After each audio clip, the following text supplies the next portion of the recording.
सद्संगानुभावेन सदा सुखी भवन्तु तेति।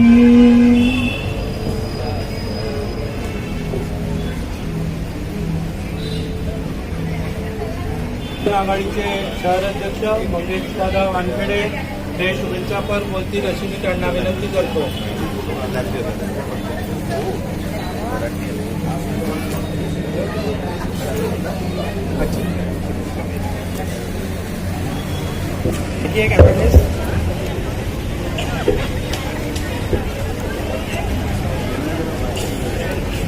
महाकारुणिक गौतम बुद्ध तसेच विश्वरत्न भारतरत्न doctor Babasaheb Ambedkar, doctor Mohan Kamble sir, माननीय अमन कांबळे सर, माननीय संजयताई राजूरकर ताई, त्याच प्रकारे इथे उपस्थित सगळे मंडळी, इंजिनियर पद्माकर गणवीर साहेबांच्या वाढदिवसासाठी आपण इथे उपस्थित आहोत।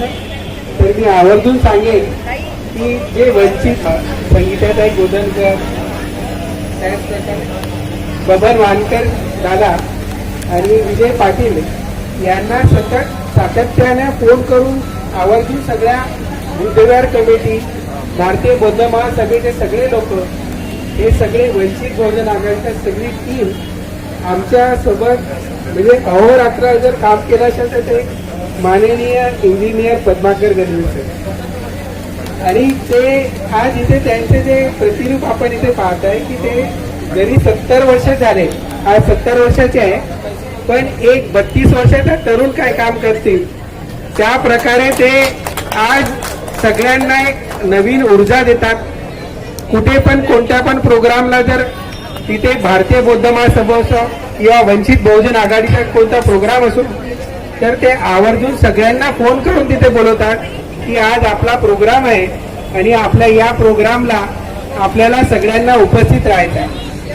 मग ते कुठलं डेप्युटेशन द्यायचं असेल किंवा कुठलं पण दीक्षाभूमीची चळवळ असेल किंवा आपण आता एक मालची गावाच्या प्रोग्राम मध्ये एक मालची गावात एकाच्या बोरकर कुटुंबाचं घर जमीनदोस्त केलाय, त्या जमीनदोस्त झालं त्यासाठी सगळ्यात अगोदर पद्माकर गणवीर साहेबांनी तिथे फोन करून सांगितलं की आपल्याला त्या चळवळीत जायचं आहे, आपल्याला त्या बोरकर कुटुंबाला जे मदत लागते वंचित बहुजन आघाडी आणि भारतीय बौद्ध महासभेकडून आपण त्यांच्यासाठी एक जेवढे पैसे जमेल तेवढं जे शासकीय मदत त्यांना लागेल, आमटेके, रमाकी शिवरे, माधुरी पाटील, उमाई रंगारी, मंगेशताई, शंभरकरताई यांनी स्वागत करावं। त्याच पद्धतीने सरसताई ते मंचकावर यावं स्वागत करायचे। सायरे साहेब, किशोरजी भोटे साहेब दक्षिण पश्चिम वंचित बहुजन आघाडी नागपूर शहराच्या वतीने स्वागत करतात। नागपूर शहर मंगेश भाऊ वानखेडे, मनोजजी सुके चौकाच्या वतीने स्वागत केलेलं आहे। तर तेव्हा तुमचं नाव घेतलं होतं पण तुम्ही आलात त्याबद्दल तुम्ही पुन्हा करून घ्या। पण हा कार्यक्रम लवकर धम्मा आणि अरुणजी शंभरकर, दिलीप पाटील हे स्वागत करतील। आपल्या यांनी सुद्धा स्वागत करावं अशी विनंती। काही लोकांनी थांबून जावं कारण की यानंतर पुन्हा एक बर्थडेचा कार्यक्रम आहे। आपण त्या लहान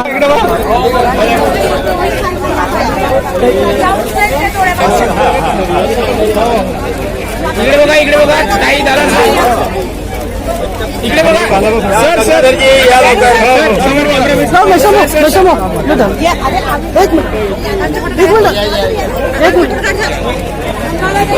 मिनिट चालू आहे कुशला उपहार घ्यावं।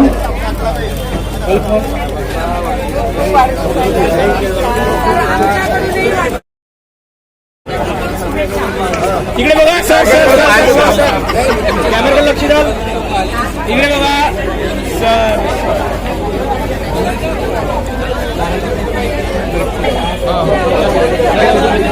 इकडे बघा या कॅमेऱ्याकडे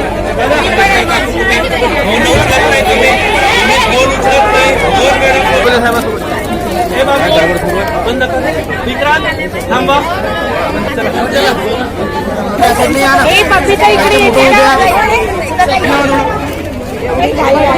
झालं साईडला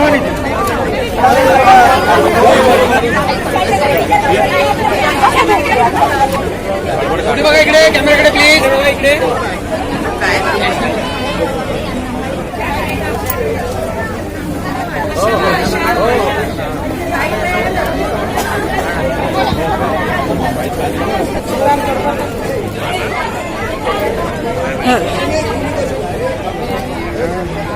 रेडी रेडी ओके ओके बघा समोर पुढे मग लांबून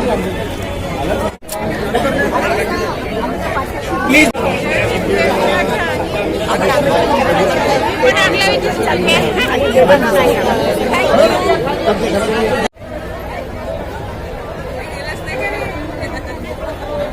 आमच्या मोबाईलमध्ये काढले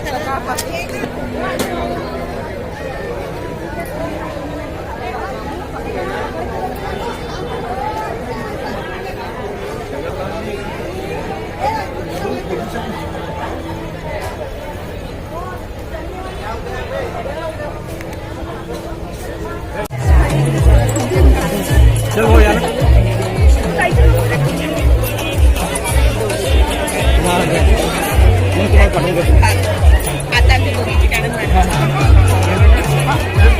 इकडे बघ मी पाठवून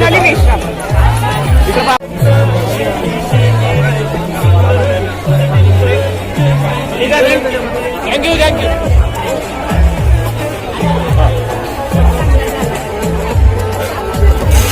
अरे पण हे मला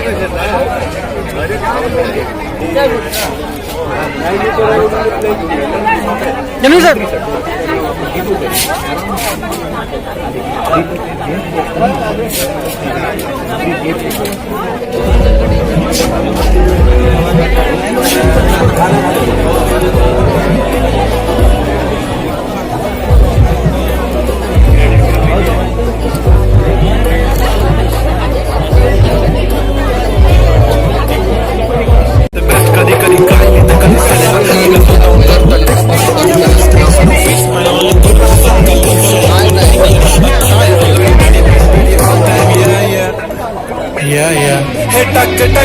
पाहिजे जे आपण आणि अजनी पोलीस स्टेशन आणि तिथे असलेले जे आमचे कलेक्टर साहेब आहेत त्यांच्यावर आंदोलन करू आणि हे जे मत इथे विभागला गेलेले आहे ते सगळ्यांशी आम्ही परतफेड काढू आणि याचा मोबदला तुम्हाला द्यावा लागेल.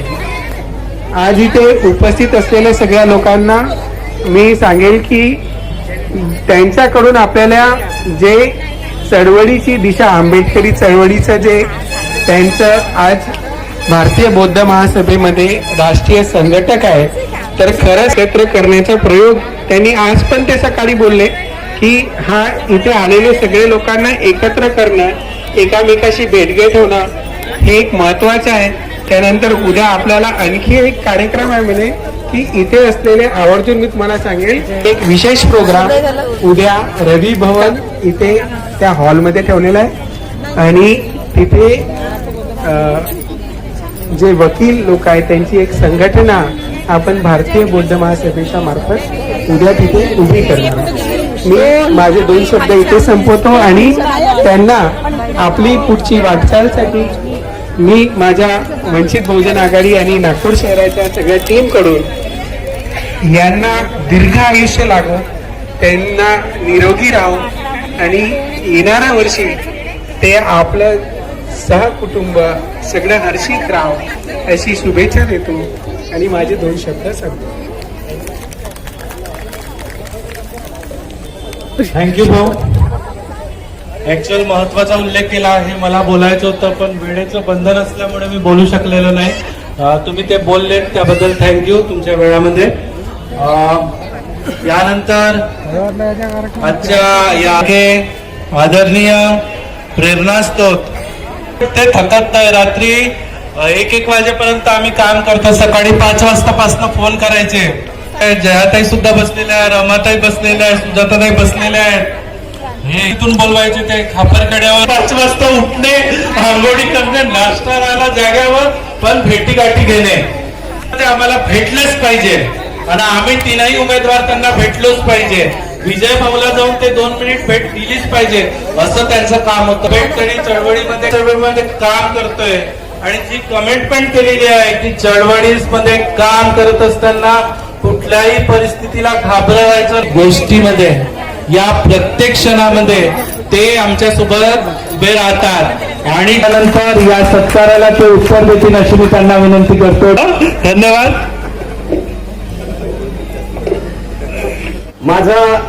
माझ्या नातनीचा वाढदिवस, परंतु स्पेशली माझ्यावरती जीवापाड प्रेम करणारे माझे सर्वांनी इथं माझा जो विशेष सत्काराचा कार्यक्रम आयोजित केला त्या सर्वांचा मी सर्वप्रथम ऋणी आहो. आजच्या ह्या सत्काराप्रसंगी मुंबईवरून मला तशी फार कल्पना नव्हती की साहेब येतीलच, परंतु ह्या ठिकाणी भीमराव आंबेडकर साहेब जे डॉक्टर बाबासाहेब आंबेडकरांनी स्थापन केलेली समता सैनिक दल आणि भारतीय बौद्ध महासभेचे सर्व आहेत ते आणि दर्शना मॅडमजी ह्या ठिकाणी ह्या सत्कार निमित्त उपस्थित झालेत. ह्या ठिकाणी भारतीय बौद्ध महासभेचे आंतरराष्ट्रीय सचिव, IRS आणि GST डिपार्टमेंटला डेप्युटी कमिशनर आहेत, कॅप्टन देखील आहेत, पायलट देखील होते असे प्रवीण निखाडे साहेब आणि त्यांच्या मिसेस देखील मुंबईवरून आलेल्या आहेत. त्याचप्रमाणे आवाज इंडियाचे अमन कांबळे साहेब आहेत, आमचे गेल्या 25 वर्षापासूनचे मित्र आणि आम्ही खांद्याला खांदा लावून सामाजिक चळवळीमध्ये काम करतो ते PS खोब्रागडे साहेब आहेत, बौद्ध महासभेचे फुसे साहेब आहेत आणि माझे गुरु भूपेशजी फुलकर, म्हणजे नामांतराच्या चळवळीपासून पॅन्थरच्या चळवळीपासून तुम्हाला सांगत बसलो तर रात्र कमी पडेल एवढा माझ्याकडे साठा आहे जो मी लहानपणापासून आंबेडकरी चळवळीसाठी आणि माझ्या समाजामधील जो काही माझा शेवटच्या टोकाचा घटक आहे, जो गाव कुसाबाहेर जो राहतो अशांसाठी मी जे काही शिकलो असेल, फुलकर साहेब माझे गुरु आहेत. त्याचप्रमाणे आमचे आगलावे सर आहेत, अमर दीपंकर साहेब आहेत, पूजनीय भिक्खू संघ आहे. आपण सर्व आजच्या ह्या प्रसंगी इथं उपस्थित झालात. आपणा सर्वांना जय भीम करतो आणि माझे नातेवाईक, माझे परिचित मित्र परिवार आहे ह्या ठिकाणी, पिसे साहेब आहेत, गाडे साहेब, असे कितीतरी माझे स्नेही लोक ह्या ठिकाणी आलेत. दूरदूरून गावावरून देखील आजच्या ह्या कार्यक्रमाच्या प्रसंगी उपस्थित झालेत. बंधूंनो, आपण आपला खरंच धन्यवाद मानतो. आणि जे काही विशाल वानखेडे किंवा मंचकावरती माझ्याबद्दल सांगितलं, मला अतिशयोक्ती तर वाटत नाही, परंतु माझा जन्मच संघर्षासाठी झाला. डॉक्टर बाबासाहेब आंबेडकरांनी म्हटलं, संघर्षाशिवाय काही शक्य नाही, काही प्राप्त होणार नाही. आणि ती बाब मी लहानपणापासून, मी काही जास्त सांगणार नाही, परंतु माझ्यामध्ये हा लढवय्यपणा कुठून आला देव जाणो. परंतु मी 6व्या वर्गामध्ये असताना मला काही कळत नव्हतं, पण अशा प्रसंगी जे गाव कुसाबाहेर खेड्यामध्ये जे काही भेदाभेदीचे जे प्रकार असायचे, एक आमच्या गावची म्हणजे बहुजन समाजामधली स्त्री, मी लहान असताना फार काबाळ कष्ट केले, तर एका शेतकऱ्याच्या इथं मी गेलो असताना त्या बाईनी मला माझ्या हातावरती पाणी टाकण्याचा प्रयत्न केला. मला तहान लागली असताना मला कोणीही सांगितलं नाही की तू असा कर रे बाबा. मी त्या श्रीमंत शेतकऱ्याच्या इथं कामावर गेलो होतो रोजीने, तर त्या बाईनी जो ग्लास हे केला तो ग्लास फेकून दिला मी आणि तिला म्हणजे असा गावठी भाषेमध्ये शिव्या देऊन घरी पळून गेलो, मला हे लोक मारतील म्हणून. तो शेतकरी मग संध्याकाळला माझ्या घरी आला आणि माझे मोठे भाऊ, ज्यांच्या मार्गदर्शनामध्ये मी पूर्ण एज्युकेशन, कारण मी जे विधवा आईचा पुत्र होतो लहान, मला माझ्या आईनी आणि माझ्या भावांनी पूर्ण म्हणजे आज ज्या परिस्थितीमध्ये आहो त्या परिस्थितीला कारणीभूत माझे मोठे बंधू, त्यांच्यापासूनच ह्या चळवळीचे गुण आलेत माझ्यामध्ये. गावामध्ये मिटिंग झाली आणि त्या तेली समाजाच्या व्यक्तींनी सर्वांच्या समक्ष माफी मागितली. हे ते दिवस मला अजूनही आठवतात. आणि त्या 6व्या वर्गापासून ज्या चळवळीचा मला डॉक्टर बाबासाहेब, तेव्हा तर आम्हाला काही कळतही नव्हतं डॉक्टर बाबासाहेब आंबेडकर म्हणजे 6व्या वर्गामध्ये. तर त्या दिवसापासून मी जे काही कार्य करायला लागलो, तर आज तागायत माझ्या समाजामध्ये ऐक्य कसा राहील, एकजुटीने आपण सामाजिक, धार्मिक आणि आपले जे काही आर्थिक प्रश्न कसे सोडवू शकू याच्यासाठी मी प्रयत्न केले. मी मागं कुठल्याही गोष्टीमध्ये राहिलो नाही. नामांतरासाठी जेलमध्ये जाण्यापासून तर खैररांजीचा जो काही प्रकरण होता त्या चळवळीमध्ये लढा देण्यासाठी सदैव मी तयार ह्याच्यासाठी राहिलो की आपल्या पासून कोणीतरी प्रेरणा घ्याव्या. आपल्यापेक्षा लहान मुलं आहेत, आपल्या पाठीमागचे जे मुलं आहेत त्यांनी देखील धाडसाने कुठेही न घाबरता निडरपणे कार्य करावं. त्याच्यासाठी मी प्रत्येक कार्यकर्त्यांना म्हणत राहतो की तुम्ही घाबरायचं कारण नाही. पोलिसांचं कुठलं काय जर असेल तर पहिल्यांदा गणवीरवरती केसेस लागतील. अशा पद्धतीची जी मी म्हणजे माझ्या कार्यकर्त्यांमध्ये, माझ्या सर्व भारतीय बौद्ध महासभेचे जे पदाधिकारी आहेत त्यांच्यामध्ये देखील एक कॉन्फिडन्स, आत्मविश्वास निर्माण करण्याच्या प्रयत्नासाठीच मी सतत धडपत राहतो. खूप सारे म्हणजे एक से एक म्हणजे कुठल्या धम्म परिषदा असोत, कुठले सामाजिक कार्य असोत, गीत गायन स्पर्धा असोत, अशा विविध माध्यमातून समाजामधील बौद्ध बांधवांना जागृत करण्यासाठी मी सदैव कार्य केलं आणि जीवाची पर्वा न करता जो कोणी अडचणीत आहे त्याला आपल्याकडून कसं सहकार्य मिळेल ह्याच्यासाठीच मी प्रयत्न केला. 2001ला जेव्हा गुजरातमध्ये भूकंप आला होता, भूज नावाचा, भूज आणि भचाव, त्यावेळेस इथं माझे काही कार्यकर्ते बाहेर गावावरून आलेले असतील, अमरावती, वर्ध्याचे, आर्वीचे, त्या भुजला कार्यकर्त्यांच्या सोबत मी घेऊन गेलो आणि तिथं सतत आम्ही 1 महिनाभर सेवा दिली. तिथले जे कोणी म्हणजे अडचणीत सापडलेले होते अशा पद्धतीने म्हणजे प्रॅक्टिकली जे काही सहकार्य असते, मानवीय दृष्टिकोन जो असतो तो हे करण्याचा प्रयत्न केला.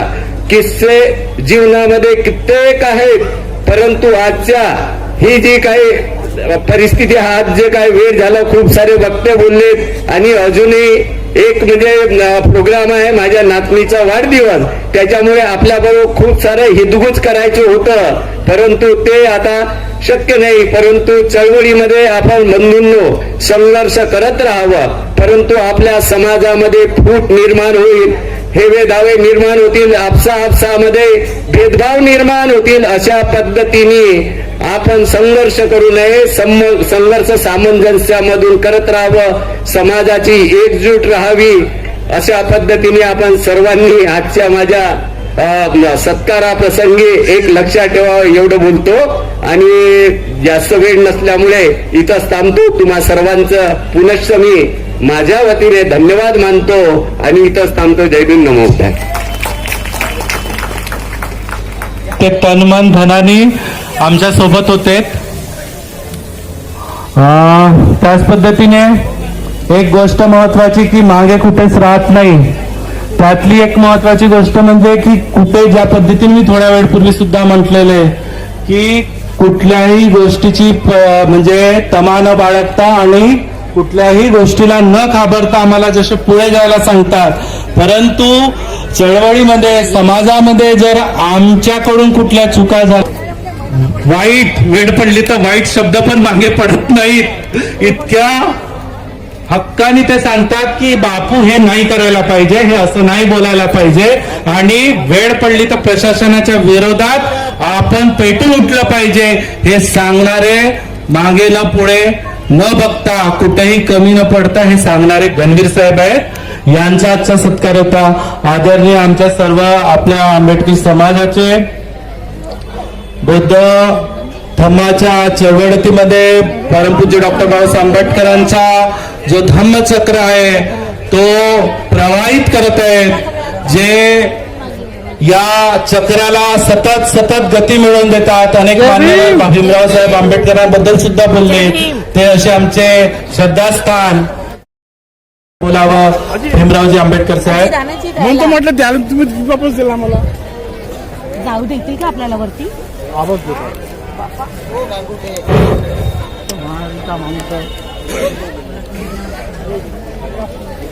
महाकारुणी कोणतं टीव्ही आहे?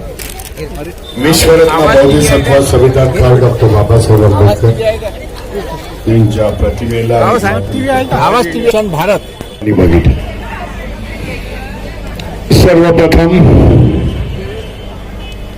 इंजिनियर प्रमाणकर गणवीर आणि त्यांचे नाथ शुभेच्छा. आजोबांना आणि नातीला दोघांना हार्दिक शुभेच्छा देतो. अध्यक्षही भाषण लढून आहे, जरा आवाज बसलेला आहे, बोलू शकत नाही जास्त, परंतु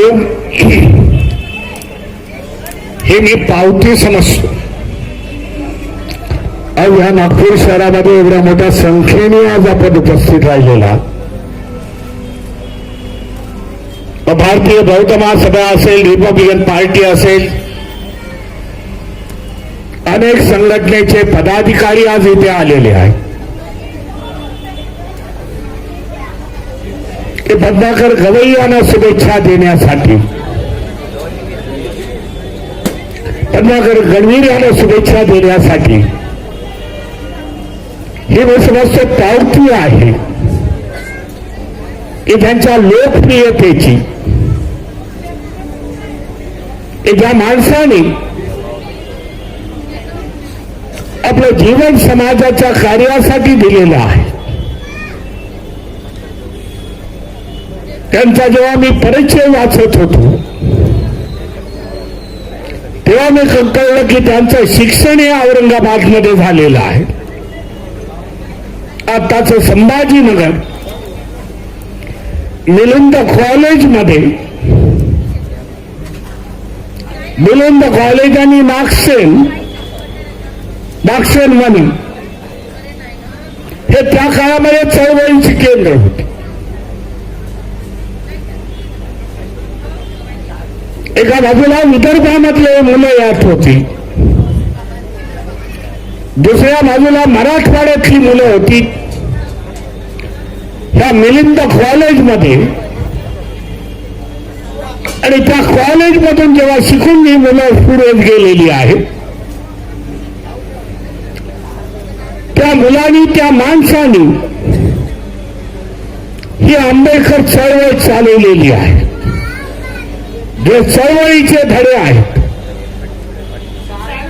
ते चळवळीचे धडे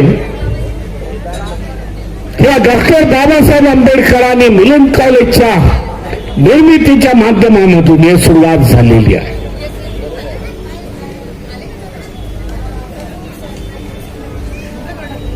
त्याचे एक उदाहरण देतो.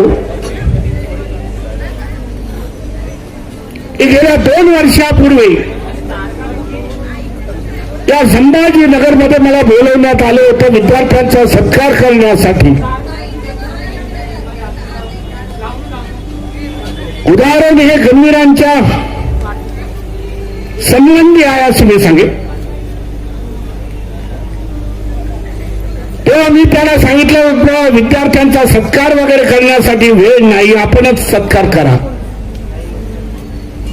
आपण बडे अधिकारी आहात औरंगाबाद शहराचे, संभाजीनगर आता ज्याला म्हणता येतं. परंतु त्याने सांगितलं नाही भीमरावजी आपण यावं लागेल. म्हणजे पहिला सत्कार जो होत आहे तो सत्कार मूर्ती आहे, त्याचं वय आहे 96 इयर ओल्ड. मी देखील चौखन्न झालो. भीमरावजी 4च लोक आहेत शेवटचा 96 इयरचा ओल्ड आहे आणि पहिला आहे तो 90 वर्षाचा आहे. मी तेव्हा विचारलं बाबा हे काय भानगड आहे. तेव्हा त्यांनी सांगितले ही 4 माणसं आज जिवंत आहेत ज्याने मिलिंद कॉलेज आणि नागसेनमध्ये शिक्षण घेतलेलं आहे. हे 4 विद्यार्थी आहेत की ज्यांना बाबासाहेबांनी शिकवलेलं आहे त्या काळामध्ये. मी त्या सत्काराला गेलो आणि त्यांच्याबद्दल भरभरून बोललो त्यावेळेला. हे विद्यार्थी आहे की त्यांनी बाबासाहेबांची एज्युकेशनची चळवळ आहे. त्यावेळेला त्यांनी जे शिक्षणाच्या माध्यमातून येणाऱ्या पिढीला घडवलं, येणारी पिढी त्या माध्यमातून घडली. नंतरच्या काळामध्ये ते मोठे मोठे ऑफिसर झाले. हा आदर्श ठेवला. या मिलिंद कॉलेजमधून गणवीर देखील शिकलेले आहेत. म्हणून मला आश्चर्य नाही जेव्हा तो माणूस त्या मिलिंद कॉलेजमधून घडतो तेव्हा निश्चित तो समाजाला काहीतरी देण्याचा प्रयत्न करतो. तो प्रयत्न पद्माकर गणपवनाकर गणवीर यांनी दिलेला आहे. आज ते भारतीय बौद्ध महासभेचे विदर्भ रिजन, महाराष्ट्र रिजन त्याचे पदाधिकारी आहेत. जेव्हापासून गणवीर साहेब बुद्धिस्ट सोसायटीमध्ये आले तेव्हापासून या नागपूरमध्ये चांगल्यापैकी भारतीय बौद्ध महासभेचं आज बोलबाला झालेला आहे. चांगले लोक जोडण्यात आलेले आहे आणि संपूर्ण विदर्भामध्ये जास्त बघताय. बरेच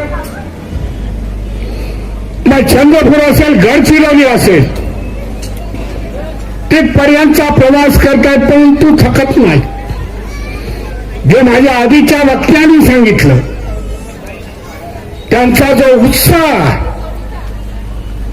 त्यांची जी एनर्जी आहे या वयात देखील आज त्यांनी साबूत ठेवलेली आहे. या इतरांसाठी मी समजतो आदर्श आहे. आज धर्मकार्याच्या माध्यमातून समाज जोडण्याचं काम आम्ही आज करतो. समता सैनिक दल एका बाजूला असेल आणि भारतीय बौद्ध महासभा ही समाजाच्या घरापर्यंत जावी, बौद्धांपर्यंत जावी, हा आमचा उद्देश आहे. मोठ्या संख्येने ते लोक आज निवडून आलेले आहेत. हे आमच्या बाबतीत का नाही घडत? हा विचार करण्याची गोष्ट आहे. माझा इथे या नागपूरमध्ये येण्याचा आणि महानगरपालिकेमध्ये निवडणुकीचा प्रचार करण्याचा उद्देश एकच होता. पवित्र अशी दीक्षाभूमी आहे. दीक्षाभूमीबद्दल काय झालं, कसं आम्ही आंदोलन केलं, गणवीर साहेब त्याच्यामध्ये मोठं योगदान आहे. त्यांनाच मी फोन केला, एखादं काही आंदोलन उभं करण्याचा प्रयत्न करा. मी मुंबईवरून येतो. घडलं इथे जरा घडवण्यात आलं, समाज जागृत करण्यात आला, मोठ्या संख्येने मोर्चे काढले. प्रशासन बॅकफूट वरती गेलं आणि दीक्षाभूमी एवढंच समाधान वाटतं की दीक्षाभूमी आम्ही वाचवली. परंतु आपण नेहमी पॉझिटिव्ह विचार करायला पाहिजे. नैराश्य झटकायला पाहिजे. बाबासाहेबांची प्रत्येक क्रांती आपण घेऊन चाललेलो आहोत. शिक्षणामध्ये आपण पुढे गेलेलो आहोत. समाजकारण, अर्थकारणामध्ये आपण पुढे आहोत. बौद्धांची संख्या या देशामध्ये आज वाढत आहे. उद्या कधी जनगणना झाली तर आपण किती करोडोने आहे हे आपल्याला आपण सांगू शकतो. परंतु मला आता सांगण्यात आलं अलीकडच्या काळामध्ये, पूर्वी जी जनगणना पेपरवरती व्हायची ती आज डिजिटल वरती होणार आहे. ईव्हीएम सारख्या काही घोटाळे होतील की काय हे देखील आपल्याला शंका व्यक्त होते. परंतु त्यांनी पॉझिटिव्ह विचार करणं हे गरजेचं आहे असं मी समजतो. जो राजकारणाचा मुद्दा आला दुसरीकडे घडतं पण आमच्याकडे का घडत नाही ह्याच्यावरती विचार करणं गरजेचं आहे. येणाऱ्या काळामध्ये जी येणारी आपली पिढी आहे त्याला न्यू जनरेशन म्हणताय त्या पिढीसाठी आज आपल्याला लढावं लागेल आणि टिकावं लागेल. हा संदेश देण्याचा प्रयत्न पद्माकर गणवीर यांनी केलेला आहे. एक समाजासमोर आदर्श ठेवलेला आहे. मी लढतोय माझ्या कुटुंबासाठी नाही तर मी लढतोय या समाजाच्या प्रश्नावरती लढतोय. सामान्य लोकांच्या प्रश्नावरती लढतोय. नवीन पिढीला जागृत करतोय. हा संदेश देण्याचा प्रयत्न आज या वाढदिवसाच्या निमित्ताने आज झालेला आहे. जे मी मगाशी म्हटलं महाराष्ट्रात राजकीय विस्तार होत नाही.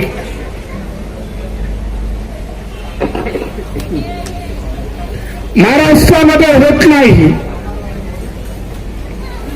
परंतु गुजरातमध्ये होतं हे आपल्याला सांगू इच्छितो. गुजरातमध्ये कोणी रिपब्लिकन पार्टीचा नेता नाही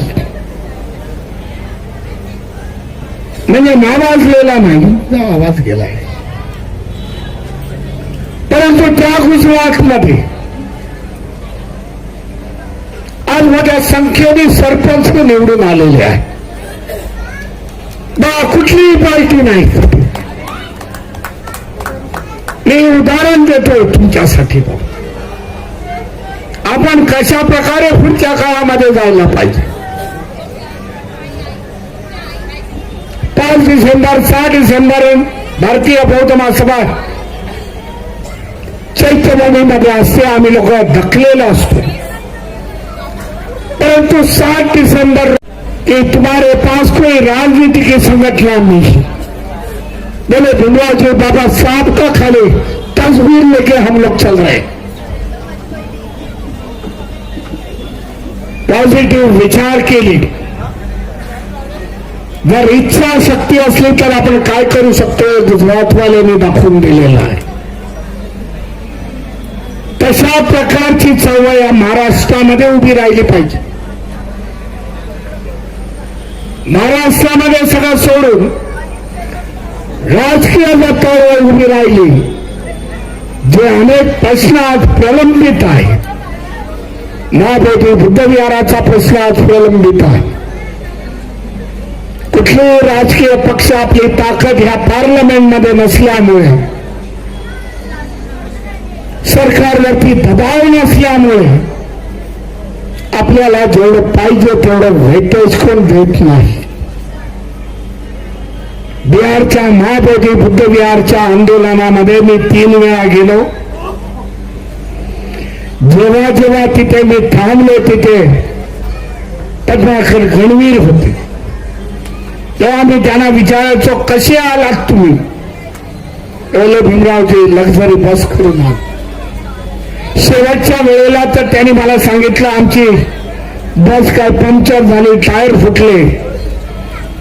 तरी पण ते पोहोचले त्या वेळेला त्या कार्यक्रमाच्या ठिकाणी. त्या बिहारमध्ये बघितलं आपल्याला काय एवढं वेटेज मिळालं नाही. कारण बिहारमध्ये बौद्धांची संख्या नाही. बौद्ध मुवमेंट नाही. मग आम्ही भारतीय बौद्ध महासभेने तयार केलं की बिहारमध्ये येणाऱ्या काळामध्ये भारतीय बौद्ध महासभेच्या शाखा होऊन तेथील लोकांना प्रवृत्त करणं, बौद्ध धम्माच्या दीक्षा देणं, बौद्धांचं संघटन उभं राहिलं तर बिहार गव्हर्नमेंट घाबरेल आणि जो बीटी ऍक्ट आहे तो कॅन्सल करेल. अशा प्रकारच्या योजना आम्ही आखलेल्या आहेत. परंतु एक गोष्ट आहे, बाबासाहेबांची सर्व चळवळ आपण पुढे घेत असताना राजकीय चळवळीवरती देखील ध्यान देणं गरजेचं आहे.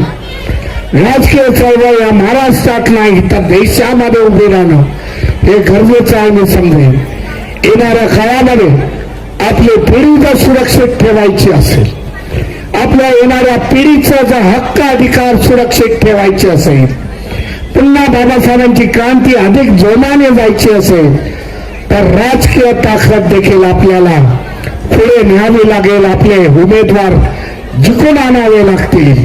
आपला आवाज या देशामध्ये बुलंद करावा लागेल. हे सांगतो पुन्हा एकदा पद्माकरजी गणवीर यांना वाढदिवसाच्या हार्दिक हार्दिक शुभेच्छा देतो. भारतीय बौद्ध महासभेचा धम्माचा कारवा या विदर्भ आणि महाराष्ट्रामध्ये अधिक जोमाने चालावा ही सदिच्छा व्यक्त करतो आणि माझ्या वाणीला विराम देतो. नमो बुद्धाय. जय भीम, जय संविधान.